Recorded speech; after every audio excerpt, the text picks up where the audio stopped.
Hello everyone. तो इस lecture में हम टिपिकल टाइप ऑफ क्वेश्चंस देखेंगे which are asked on first order kinetics. ठीक है, फर्स्ट ऑर्डर काइनेटिक्स जो है वो सबसे कॉमनली टाइप ऑफ रिएक्शन है जिसके बारे में क्वेश्चन पूछा जाएगा। सो ये मैंने फर्स्ट ऑर्डर का रेट लॉ लिख दिया जो हमने डिराइव किया था in one of our lectures. 2.303 log is equal to 2.303 log C naught minus k t. उसको रीअरेंज करके इसको ऐसे लिख सकते हैं। ठीक है, तो we'll have to be using this continuously. तो एक क्वेश्चन कंसिडर करते हैं जिसमें हमको दे रखा है for a first order reaction. ठीक है, for a first order reaction value of के इज 10 पर सेकेंड। ठीक है, और उसमें पूछा है what is the time taken. ठीक है, टाइम फॉर 40% कंप्लीशन। ठीक है, 40% कंप्लीशन ऑफ द रिएक्शन। तो सिंपल क्वेश्चन है, इसको देखते हैं कैसे एनालाइज करेंगे। तो हम एक रिएक्शन लिखते हैं। हम कहते हैं ठीक है, let's look at this, let's assume कि ये रिएक्शन है, फर्स्ट ऑर्डर रिएक्शन। तो 40% कंप्लीशन मीन्स कि अगर ये इनिशियली अगर ये 1 मोल था, राइट, इफ दिस वाज 1 मोल, तो इसमें से 0.4 मोल जो है वो रिएक्ट करके बी दे देगा। तो अगर ये balance reaction it will give 0.4 moles of B. तो मतलब इनिशियली इसकी कॉन्सेंट्रेशन कितनी है 1, और जब ये 40% कंप्लीट हो जाएगा मतलब 40% रिएक्ट कर जाएगा, so concentration of A left would be 0.6। ठीक है, so this is C naught and this is C t. तो अगर मैं एक्सप्रेशन लिखूँ, if I write the same expression, I can say 2.303 log of C naught which is 1 by Ct which is 0.6 is equal to K कितना है 10 per second times T। ठीक है, if I try to solve this is 2.303, ये कितना हो जाएगा, ये होगा log of 10 by 6 which is log of 5 by 3, so this is simply log of 5 minus log of 3 is equal to 10 T। ठीक है, अब log की वैल्यूज हमको, we are expected to know at least 3 values of log. We are expected to know log 2, log 3 and log 5। ठीक है, ये पता होना चाहिए। यूजुअली क्वेश्चन में दे रखा है पर लेट्स अज्यूम कि ये शायद ना दे रखा हो। तो 0.3, 0.48 अप्रॉक्सीमेटली, एंड ये भी अप्रॉक्सीमेटली 0.7 है। So I can say that this is effectively 2.303 log 5, 0.7 minus 0.48, that is 0.22, this is equal to 10t। ठीक है, इसको अगर मैं सॉल्व करूं, I can easily say time is equal to 2.303 into 0.2 divided by 10, वो अप्रॉक्सीमेटली आ जाएगा, that is approximately 0.47 seconds। ठीक है, so this is the time that will be taken for 40% completion of this reaction। ठीक है, so I hope this is clear। simply हमने इसमें values put कर दी।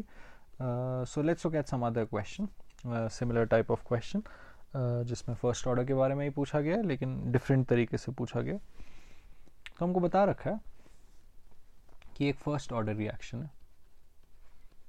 ठीक है, हमको बता रखा है कि ये जो रिएक्शन है 40% कंप्लीट 8 मिनट्स में हो जाती है।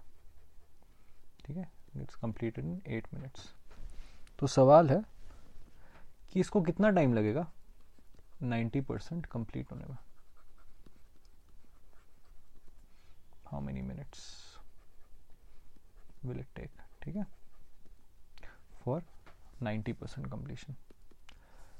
तो 40% कंप्लीशन का मतलब कॉन्सेंट्रेशन जो है जो बच गई होगी that is 0.6 times C naught, right? 40% completion means कि 40% concentration खत्म हो गई, 60% बच गई, and 90% completion means that final concentration would be 0.1 times C naught because 90% react कर गया होगा। ठीक है, तो अगर 90% completion है मतलब 90% reactant has been converted to product, 10% of the reactant is left।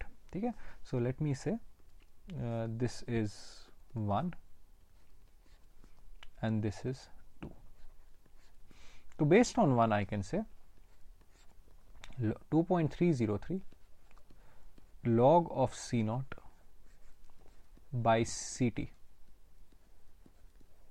is equal to K times T, 8 minutes.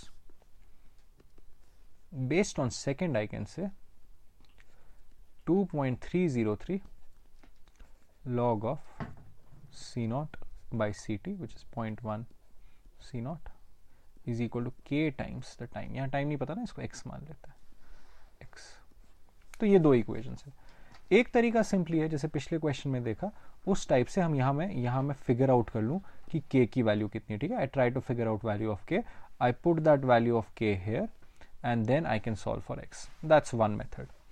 But the better method I would suggest is कि आप पहली इक्वेशन को दूसरी इक्वेशन से डिवाइड कर दीजिए.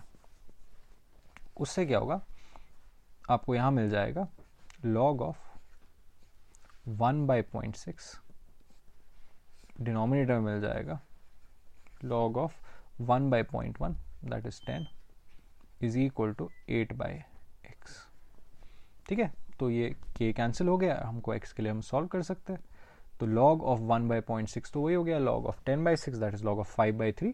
ठीक है, तो ये हो गया log of 5 by 3, और ये log 10 है, वो कितना हो गया 1, is 8 by x. This implies x is equal to 8 divided by log 5 by 3, मतलब log 5 minus log 3, which is 8 divided by log 5 कितना था 0.7 और log 3 कितना था 0.48. So that is this 0.22.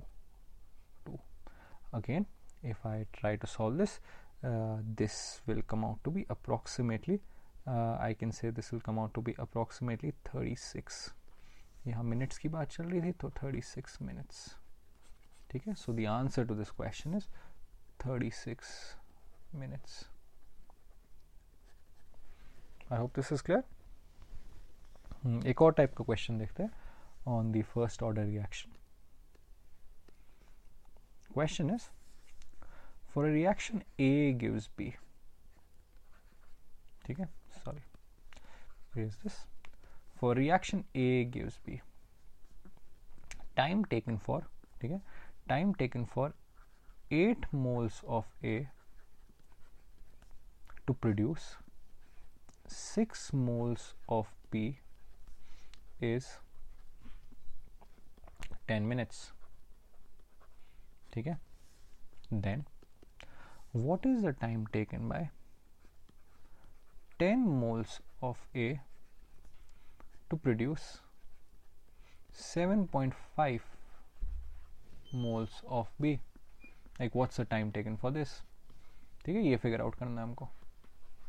तो इसको देखते हैं. तो ये दो इंफॉर्मेशन दे रखी है ना, तो इसमें भी हम अगर देखें, हम कह रहे हैं कि शुरू में हमारे पास, ठीक है, इसको देखते हैं 8 मोल थे ए के, और अगर ये बैलेंस रिएक्शन है तो हम कह रहे हैं फाइनली बी के 6 मोल प्रोड्यूस हुए. तो बी के तो 6 मोल तभी प्रोड्यूस होंगे ना जब ए के सिर्फ 2 मोल बच जाएगा. तो हम कह रहे हैं शुरू में ए का 8 मोल है, तो फाइनली ए का कितना है 2 मोल्स. Is that clear? और अगर हम दूसरा इंफॉर्मेशन देखें, दूसरी बार हम क्या कह रहे हैं कि ए गिव्स बी, शुरू में ए के कितने मोल्स है 10, राइट, और फाइनली हम कह रहे हैं बी के कितने मोल्स प्रोड्यूस हुए 7.5, तो मतलब ए के कितने मोल्स प्रोड्यूस, ए के कितने मोल्स बच के 2.5. तो अगर मैं इस चीज़ को देखूं तो इसमें मेरे को एक चीज़ समझ आ रही है कि यहाँ अगर मैं देखूं ए की जो कॉन्सेंट्रेशन है वो 1/4 हो रही है 8 से 2, और यहाँ अगर देखूं यहाँ भी ए की कॉन्सेंट्रेशन जो है 1/4 हो रही है. ठीक है, इन दोनों केस में a concentration becomes 1/4 of its initial value. Anyways let's see if that is useful और नॉट. अगर मैं इसमें रेट लॉ लिखूं तो आई can say 2.303 log of A naught by 80 is equal to K times T. ठीक है, 10 minutes K times T. और अगर मैं यही चीज इसके लिए लिखूं, उसके वो क्या हो जाएगा 2.303 log of 10 by 2.5 is equal to the same K because same reaction है times X.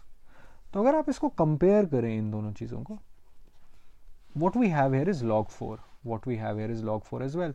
तो LHS तो दोनों का exactly same है ना, right? This and this is exactly same, this is exactly the same, तो मतलब RHS भी same होना चाहिए.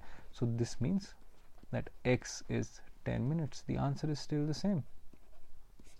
ठीक है, तो हमने लॉ से देखा कि आंसर 10 मिनट है. अब इसका कॉन्सेप्चुअल जो रीजन है दैट इज इन दिस. ठीक है, बिकॉज इन दोनों में जो फ्रैक्शनल चेंज है वो सेम है. Concentration of A is becoming 1/4 of its initial value and time taken for that is same irrespective of the initial concentration, because first law का जो रेट लॉ है ये सब चीज तो उसी में छुपी हुई है. रेट लॉ क्या है? log of C0 by Ct is equal to K divided by 2.303. right? तो ये C0 by Ct टर्म है, मतलब if Ct is 1/4 of C0, ठीक है, if Ct is 1/4 of C0, तो ये वाली टर्म जो है, if I look at this term, ये हर बार क्या आएगी? log 4. तो it is independent of C0, चाहे मैं 8 से स्टार्ट करूं या 10 से स्टार्ट करूं, अगर फाइनल कॉन्सेंट्रेशन इसका 1/4 है तो हमेशा log 4 आएगा. सो दैट मीन्स ये फर्स्ट ऑर्डर रिएक्शन की प्रॉपर्टी है, right? Like this is a property of this first order reaction that कि time taken for fractional change is same. That means अगर A है, right, if I talk of A, if A is going from 10 moles to 6 moles, ठीक है, if A is changing from 10 moles initially to 6 moles finally, and if the time taken for this is 10 seconds, that means if A is 100 moles and finally after reaction it becomes 60 moles, the time taken for this will also be 10 seconds. Reason being, in दोनों case में percentage change same है. A decreases by 40% here and A decreases by 40% here as well. अगर मैं इसकी बात करूं तो इसमें इनिशियल कॉन्सेंट्रेशन इस केस में क्या हो जाएगा? 10 और फाइनल कॉन्सेंट्रेशन 6, और इस केस में क्या हो जाएगा? 100 and final concentration 60. In both the cases the value is 10/6, right? So we can understand if the relative change is same, if the fractional change is same, the time taken will be same. ठीक है, but moreover, if you did not understand this concept and you're not comfortable with this, you can always simply use the rate law. जैसे हमने पिछले question किए वैसे कर सकते हो. इन दो इक्वेशंस को डिवाइड करके you can solve for x. ठीक है, तो इस लेक्चर में we'll stop here and we will be discussing more questions on first order reactions in our subsequent lectures based on other concepts, but go through all the questions discussed in this lecture again, as they are the typical type of questions that can be asked on the first order reaction. So until next lecture, goodbye.